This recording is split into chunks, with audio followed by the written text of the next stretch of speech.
ঘুমার সময়তে আপনি পড়ছেন আল্লাহুম্মা বিসমিকা আমুতু ওয়া আহইয়া, তোমার নামে মারা যাচ্ছি, তোমার নামে জীবিত হব। এইটাই মনে থাকে না, কত ছেঁচড়া মেচড়া করে দিনটা পার করছেন গল্প গুজার মাধ্যমে, গালি গোলজের মাধ্যমে, এটাই মনে থাকে না।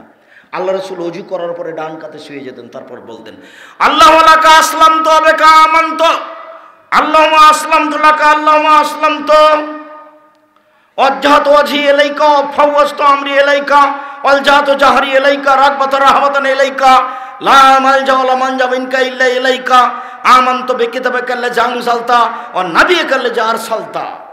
এই দোয়া পড়ে আল্লাহ রাসূল ঘুমাতেন ডান কাতে। আপনাকে এমনি মনে হচ্ছে নাকি? রাসূল সাল্লাল্লাহু আলাইহি সাল্লাম রাত্রে ঘুমানোর পূর্বে সূরা মুলক পড়তেন। সূরা মুলক 30 আয়াতের। মুলক নাম শুনেছেন? সূরা মুলক পড়তেন। কবরের শাস্তি হবে না 4টা কারণে। এক, রাতে মুলক সূরা পড়ে যে তার শাস্তি হবে না কবরে।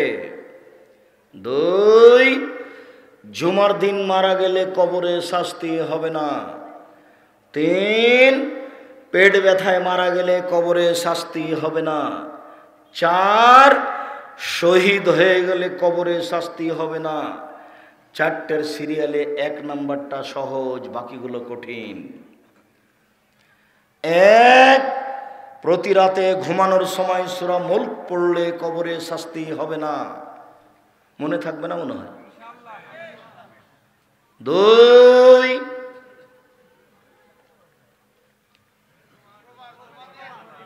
জুমার দিন মারা গেলে কবরে শাস্তি হবে না। জাযাকাল্লাহ খায়ের, বারাকাল্লাহ। 3, পেট ব্যথায় মারা গেলে কবরের শাস্তি হবে না। 4,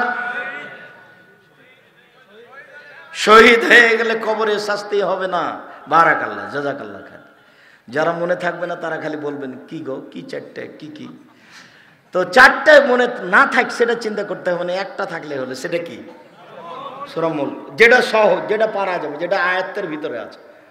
বাকিগুলো অনেকখানি আয়াতের বাহিরে, ইচ্ছা করলে সবটা হয়ে উঠবে না।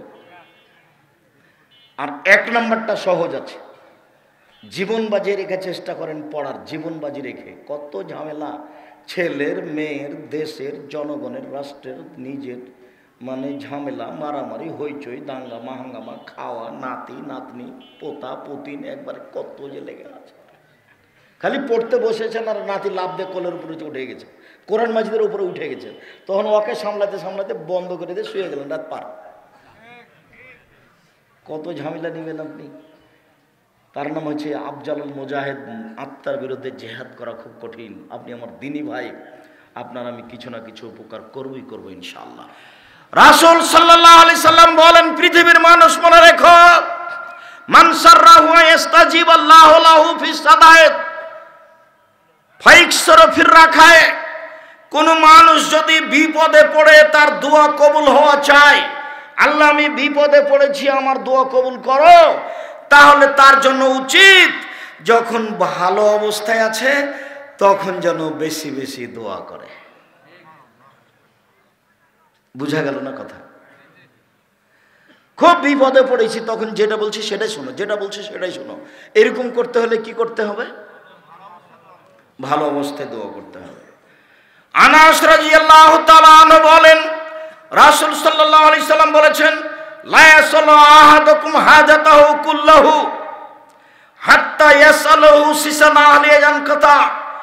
তোমাদের প্রত্যেক ব্যক্তি আল্লাহর কাছে যেন সব কিছুই চাই, যা প্রয়োজন, টাকা পয়সা, গাড়ি বাড়ি, জমি জায়গা, স্ত্রী বউ, ছেলে মেয়ে, সব আল্লাহর কাছে চাই। এবার নিচে নামতে লাগলেন, চাইতে চাইতে চাইতে চাইতে স্যান্ডেলের ফিতে যদি ছিঁড়ে যায় সেটাও যেন আল্লাহকে বলে যে স্যান্ডেলের ফিতেটা ঠিক করে দাও। এই কথা কিন্তু আল্লাহ রাসূল স্যান্ডেলের ফিতা বলে বলেননি, এইটা বলে বলেছেন যে কম থেকে কম, সই থেকে সই, সূচ থেকে সূচ, দা থেকে দা, কুড়াল থেকে কুড়াল, আগুন থেকে আগুন, ম্যাচ থেকে ম্যাচ, যেটার একেবারেই কম দাম সেটাও কার কাছে চাইতে হবে? ম্যাচটা কিনতে বের হয়েছেন তখন বলতে হবে আল্লাহ ম্যাচটার একটা ব্যবস্থা করে দিও, দোকানে যেন থাকে। সামান্য যদি দেখেন যে দোকানও নাই, দোকান বন্ধ, দেখছেন বাড়ি তো নাই, এখন আর এটা নেওয়া পারবেন না করতে। চাইলেন কিন্তু সামলাতে পারবেন না, অথচ অল্প। এই জন্য ওখানে চাইতে হবে এটা সহজ করে দাও। আমি না বুঝে আমার জীবনটা পার করে দিলাম, আমি আপনার কিছু না কিছু উপকার করবই করবো ইনশাআল্লাহ। আপনি আমার দিনী ভাই, আপনি আমার দিনী বোন।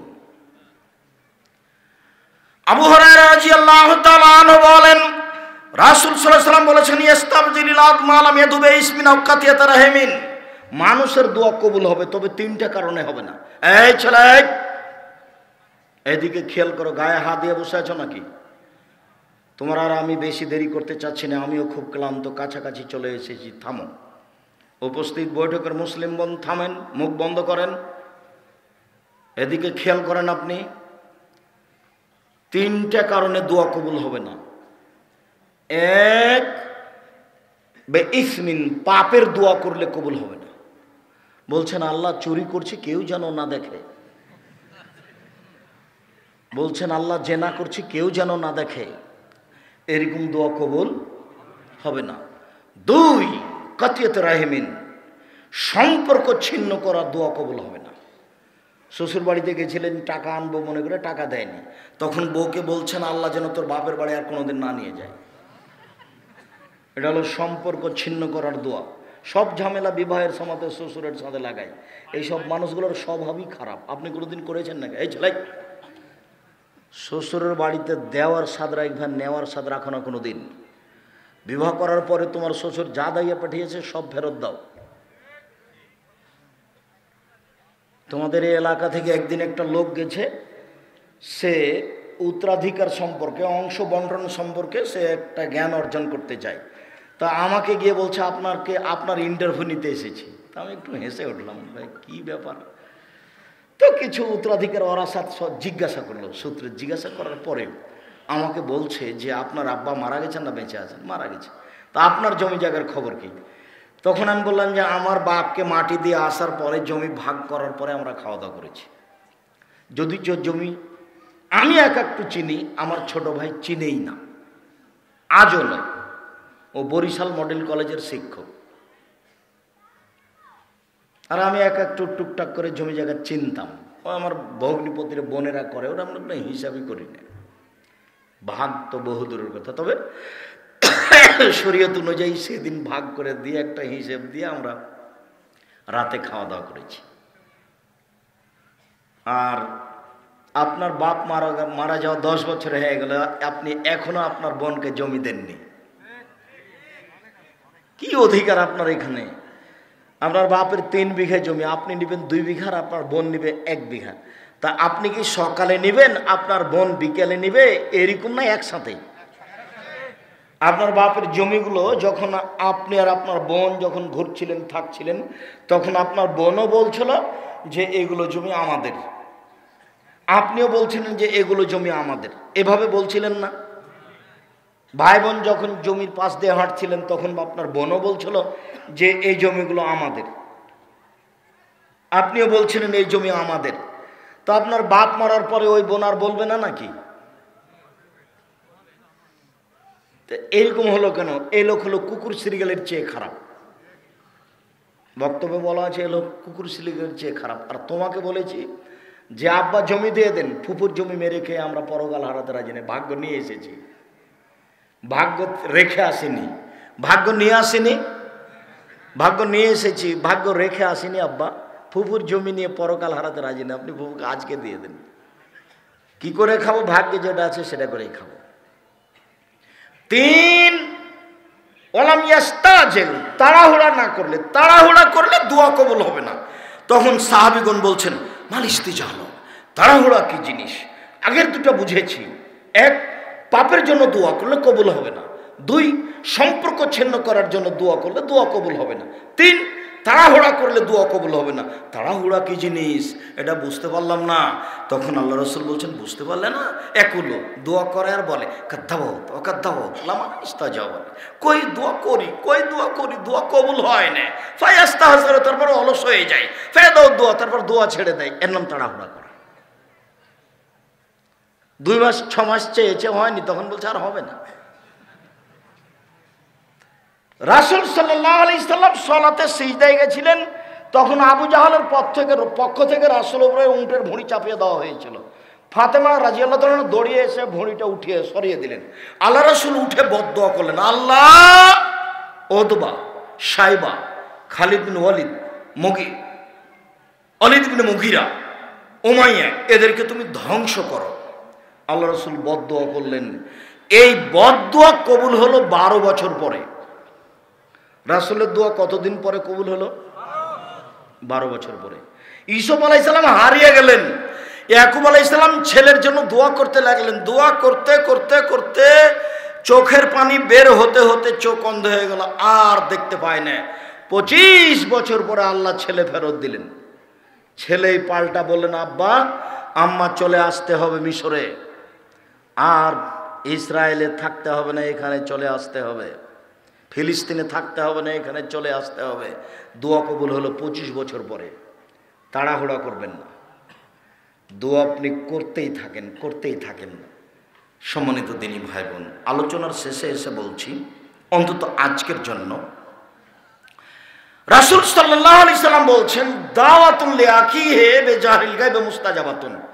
কেউ যদি কারোর জন্য দোয়া করে তাহলে এই দোয়া কবুল হবেই।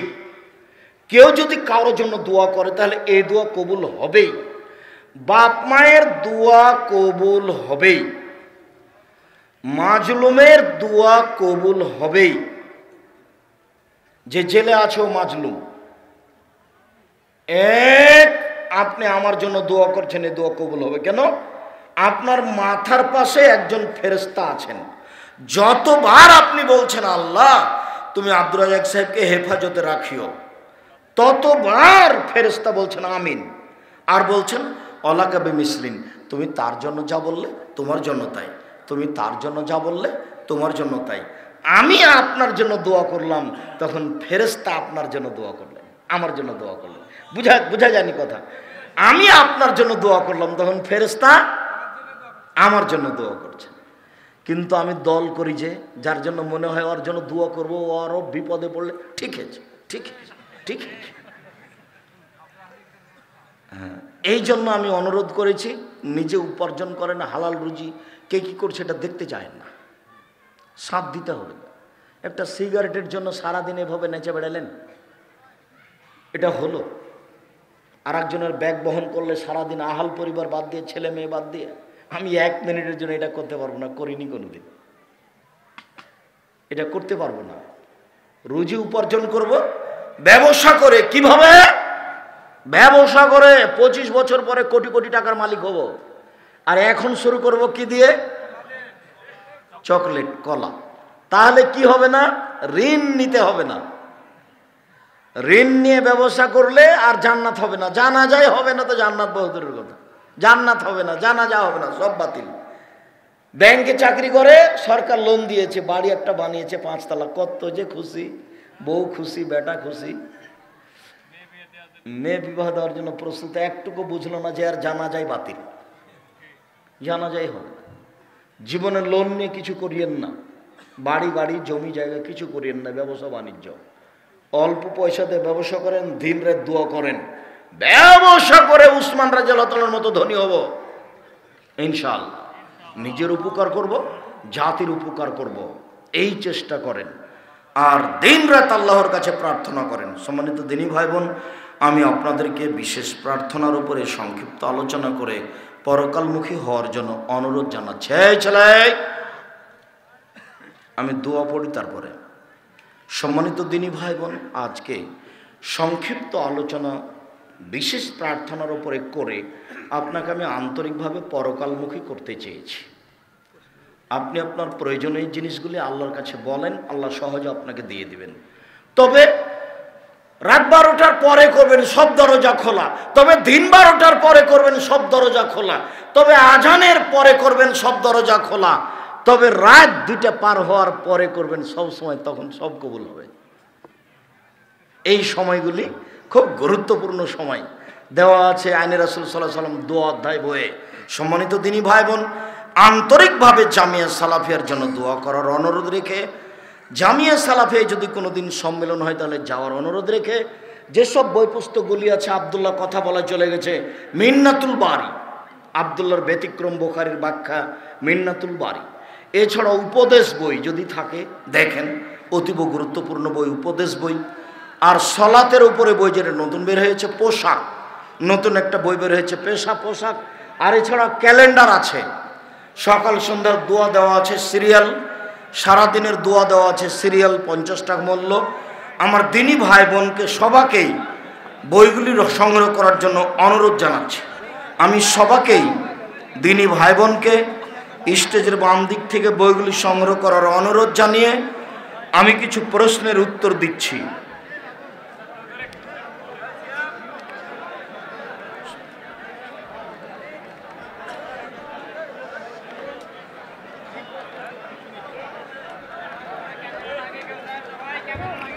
জি ভাইজান, আপনারা বইগুলি আমার বাম দিক থেকে, আপনার স্টেজের ডান দিক থেকে নেবেন।